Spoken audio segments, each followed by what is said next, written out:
Saya Alvino, nomor absen 2. Saya Retno, absen 28. Saya Tadrisa, absen 35. Saya Fahima, nomor absen 13. Saya Medina, nomor absen 17.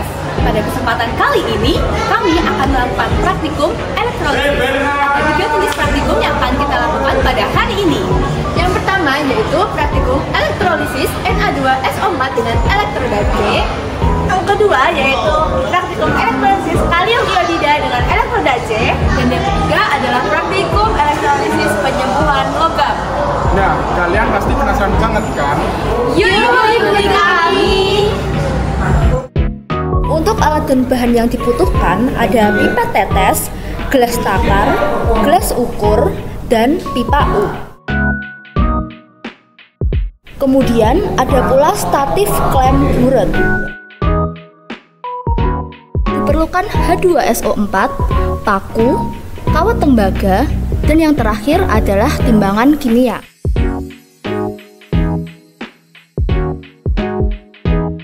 Na2SO4 ditetesi dengan indikator universal sebanyak 10 tetes.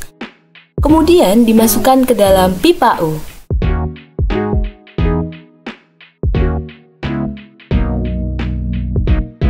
Selanjutnya, batang karbon disambungkan dengan kabel adaptor. Lalu, dimasukkan ke dalam pipa U. Langkah yang terakhir adalah menancapkan kabel adaptor ke saklar sehingga proses elektrolisis akan berlangsung.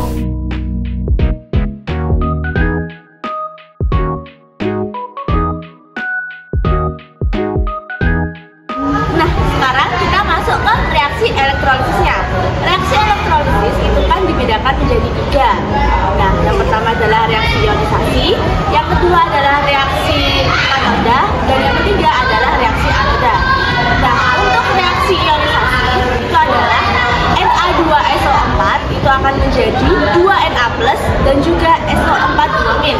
Nah, untuk reaksi yang kedua adalah reaksi katoda.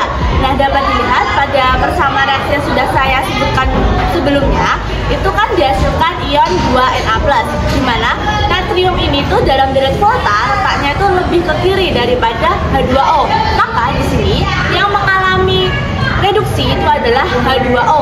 Untuk reaksinya adalah 2H2O itu akan berubah menjadi H2 dan juga 2OH-. Nah, kemudian pada reaksi yang ketiga itu adalah reaksi anoda. Nah, pada reaksi anoda ini itu kan menggunakan elektroda C, otomatis dia itu merupakan inert. Nah, untuk inert maka yang mengalami oksidasi itu adalah H2O-nya.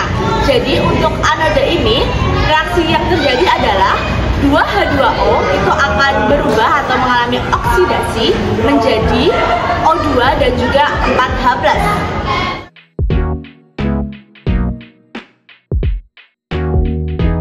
Pertama, kita menuangkan larutan Ki sebanyak 40 ml ke dalam gelas kimia. Selanjutnya, kita memasukkan larutan tersebut ke dalam pipa U. Kemudian, batang karbon yang telah dihubungkan pada kabel positif dan negatif dari adaptor dimasukkan ke dalam pipa U. Dan adaptor disambungkan kepada arus listrik.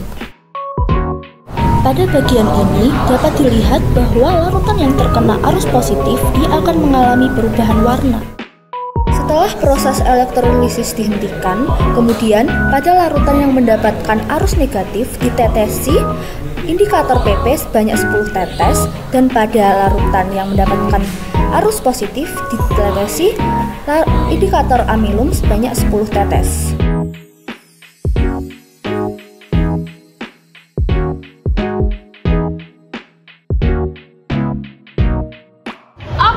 Selanjutnya kita akan mencari reaksi yang terjadi dan juga zat yang dihasilkan pada praktek kita hari ini. Yang pertama itu ada reaksi. Nah, yang pertama itu adalah ionisasi. Reaksi ionisasi yang terjadi adalah Ki menjadi K+ plus I-. Yang selanjutnya itu ada reaksi di katode.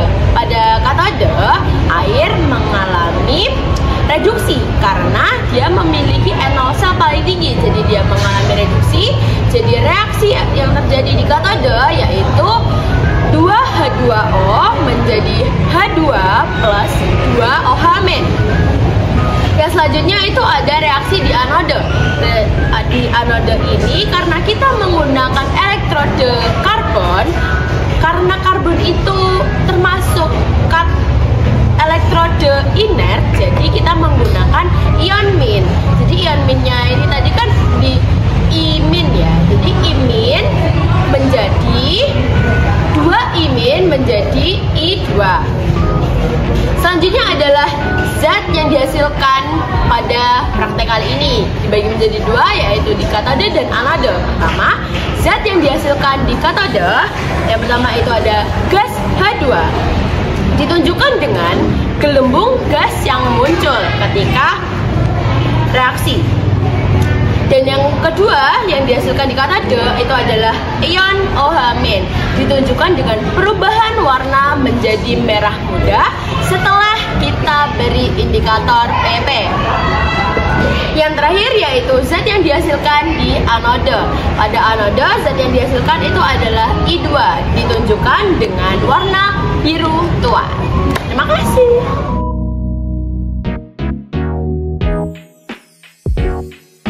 Langkah pertama adalah menimbang paku sebagai katode dan juga menimbang kawat tembaga sebagai anode yang akan digunakan dalam proses penyepuan. Kedua bahan kemudian akan dielektrolisis menggunakan elektrolit Cu2SO4.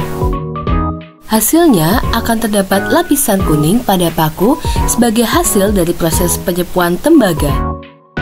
Kemudian dilakukan lagi penimbangan agar kita mengetahui bagaimana massa sebelum dan sesudah dielektrolisis.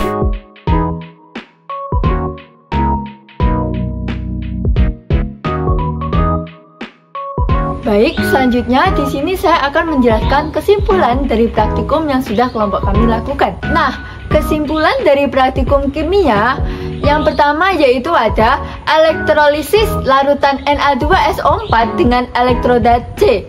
Nah, pada elektrolisis larutan Na2SO4 dengan elektroda C, ini reaksi yang terjadi di anoda yaitu oksidasi air yang menghasilkan gas oksigen. Sedangkan di katoda terjadi reduksi air yang menghasilkan gas hidrogen. Karena Na2SO4 adalah garam dari asam kuat dan basa kuat, ion Na plus dan SO42- tidak terlibat langsung dalam reaksi elektrolisis. Produk utama elektrolisis ini adalah gas hidrogen di katoda dan gas oksigen di anoda. Selanjutnya yang kedua yaitu ada elektrolisis larutan kalium iodida atau Ki dengan larutan elektroda C. Nah, pada elektrolisis larutan Ki ini dengan elektroda C, di anoda terjadi oksidasi ion iodida atau imin menjadi gas iodin. Sementara di katoda terjadi reduksi ion kalium K+ atau air menghasilkan gas hidrogen. Gas iodin yang terbentuk bisa diamati sebagai endapan coklat atau berwarna ungu di sekitar anoda. Sedangkan gas hidrogen terbentuk di katoda. Selanjutnya, praktikum yang ketiga itu ada penyepuan logam. Nah, pada proses penyepuan logam melibatkan transfer ion logam dari larutan ke permukaan logam yang akan dilapisi.